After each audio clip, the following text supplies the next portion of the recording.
भाग्योदय विद्या मंदिर विविध गुणदर्शन कार्यक्रमातून भविष्यातलं कलाकार घडवते. येणारा काळ कृत्रिम बुद्धिमत्तेचा आहे. या क्षेत्रात प्रावीण्य मिळवा.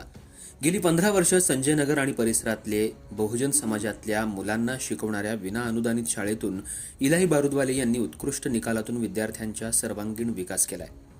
शैक्षणिक गुणवत्ता आणि स्नेहसंमेलन म्हणजे संस्था, शाळा व्यवस्थापन, शिक्षक आणि विद्यार्थी यांच्या मेहनतीच्या फलिताची कमाई असते. भाग्योदय विद्या मंदिरातून माध्यमातून रचनात्मक कार्य सुरू आहे. मुलांनी खूप शिकावं, आईवडिलांचं नाव करावं, संघर्षाशिवाय यश मिळत नाही, आव्हानांना सामोरं जाण्याचं धैर्य बाळगा. येणारा काळ कृत्रिम बुद्धिमत्तेचा आहे, ते शिकून घ्या. संघर्षाशिवाय यश मिळत नाही, आव्हानांना भिडण्याची ताकद मिळवा. प्रयत्नातील सातत्य यशाकडे नेतं. अडचणींवर मात करून मिळालेलं यश खरा आनंद देतं. त्याचबरोबर कितीही मोठं व्हा, शाळेला आणि आई वडिलांना विसरू नका, असे मौलिक उद्गार पृथ्वीराज पाटील यांनी काढले.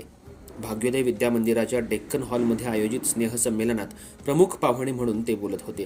अध्यक्षस्थानी संस्थेचे अध्यक्ष इलाही बारुदवाले होते.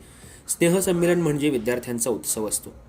यातून मुलांच्या सुप्त कलागुणांना वाव मिळून भविष्यातले कलाकार घडतात असं सांगून पृथ्वीराज यांनी विविध गुणदर्शनात भाग घेतलेल्या विद्यार्थ्यांचं अभिनंदन करून शुभेच्छा दिल्या. यावेळी इलाही बारुदवाले यांनी सांगितलं, पृथ्वीराज बाबा पाटील हे गोरगरीब बहुजन समाजातल्या मुलांच्या शिक्षणासाठी मदत करतात. आमच्या शाळेला त्यांची खूप मदत झाली आहे. ज्यांनी शाळेला संगणक संच देण्याचं जाहीर केलं. यामुळं मुलांना खूप फायदा होईल. यावेळी विद्यार्थ्यांचा बहारदार विविध गुणदर्शनाचा कार्यक्रम झाला. स्वागत आणि प्रास्ताविकात सईदा बारुदवाले यांनी शाळेच्या कार्याचा आढावा घेतला, तर वाघमोडे आणि लांडगे मॅडम यांनी सूत्रसंचालन करून आभार मानले.